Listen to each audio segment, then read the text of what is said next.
I'm very excited to be here tonight. I'm very excited to be a part of the TEDx event. I would like to thank the event organizers for putting this together and thank everybody for coming out here tonight. Mostly I'm excited though, because like most mothers, I'm always looking for a captive audience that I can force to listen to stories about my children. And so I'm actually going to be asking you to accompany me tonight as I share with you some stories about my daughter. Most people don't know this, but my daughter was actually named after a story that was once told to me by a very close friend. The story was about a lot of things. The details are too intense to recount here, but the story was about beauty, it was about life, it was about love, and it was about the way that we experience all these things as a part of the developmental process for our soul. So when I found out that I was going to become a mother, I experienced something that I think a lot of mothers experience. I experienced my soul growing and growing until it got so big that when my daughter was born, my soul was able to split into two, and I had a piece of my soul that was living outside myself. Because of that experience, the words of my friend came back to me. And I couldn't think of a more fitting name for my daughter than Alma, which is the Spanish word for soul. When Alma was born, I was pretty much overwhelmed with the intensity of how beautiful she was. She was tiny, she was perfect. She had these amazing blue eyes that reminded me of her father. I intuitively knew that when she grew up, she was going to be blonde, even though she had dark black fuzz on top of her head.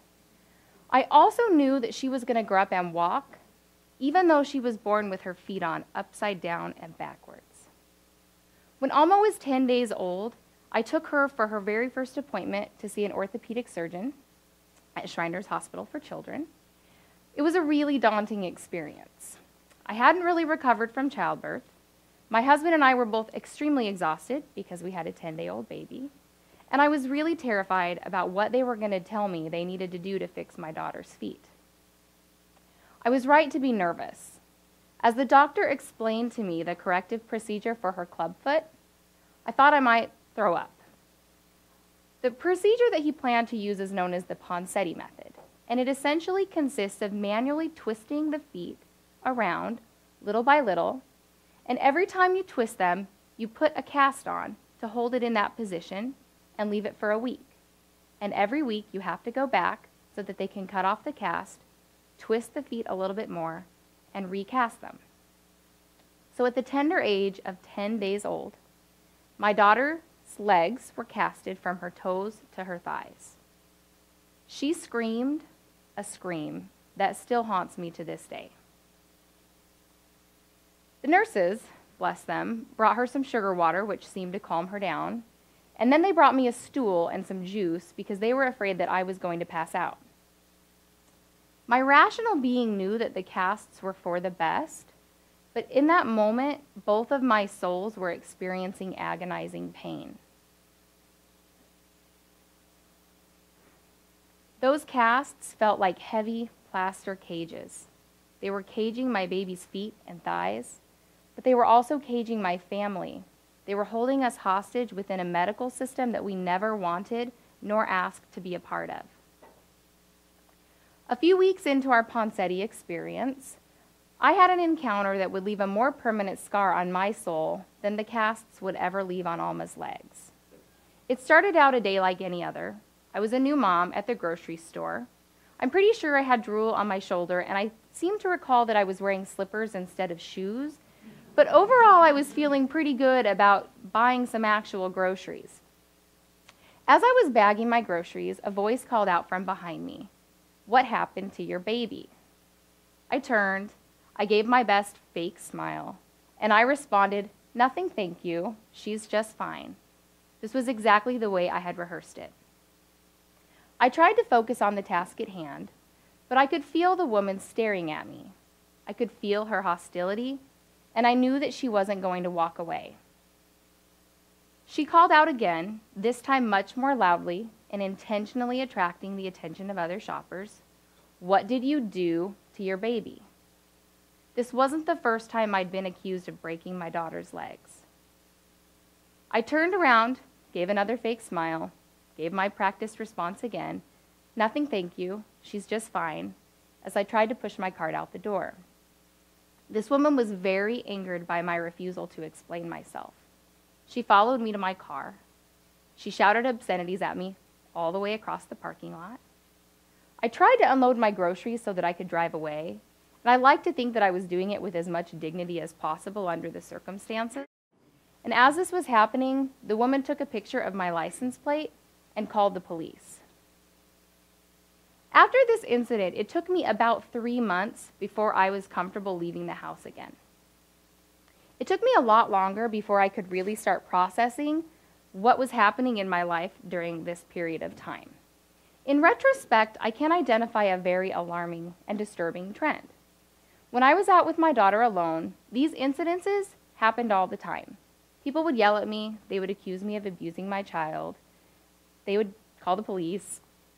But when my husband came out with us as a family, these incidents, they didn't really happen. There were still dirty looks, there were still whispers, there were sidelong glances, but there was never really anything so direct. When my husband went out with Alma alone, just the two of them, nothing happened. There were no comments, there were no accusations, and there were certainly no cops. This led me to the question of why. Why was my experience so drastically different than my husband's, even as we were both suffering the same amount of pain? It was within this context that I truly came to understand the intersections of oppression.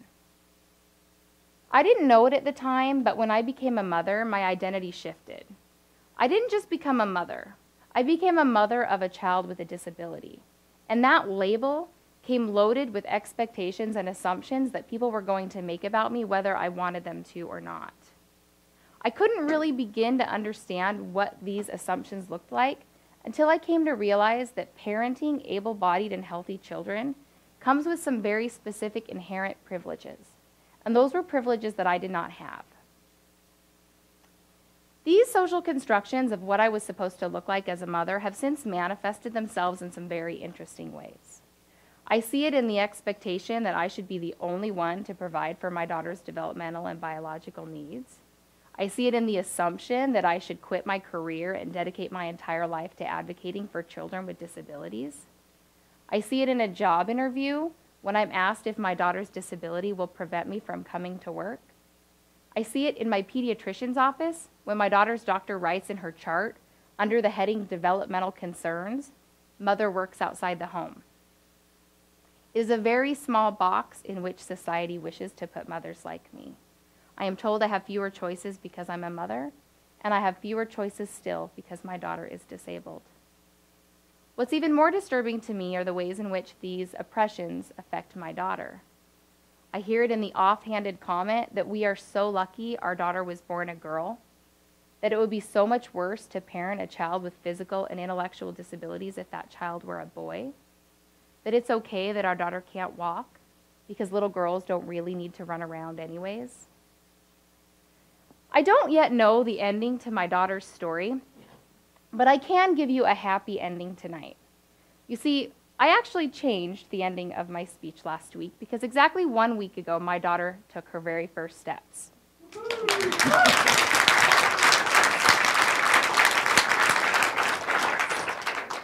At the precious age of 4.5 years old, she took 5 stumbling steps right into my arms. And in that moment, my soul wept with happiness of a magnitude that I can't even begin to describe. In that moment, I experienced hope, unlike hope I had experienced in years. It is that hope that drives me here tonight. You see, this is the first time that I've ever spoken about my daughter's disability in such a public space.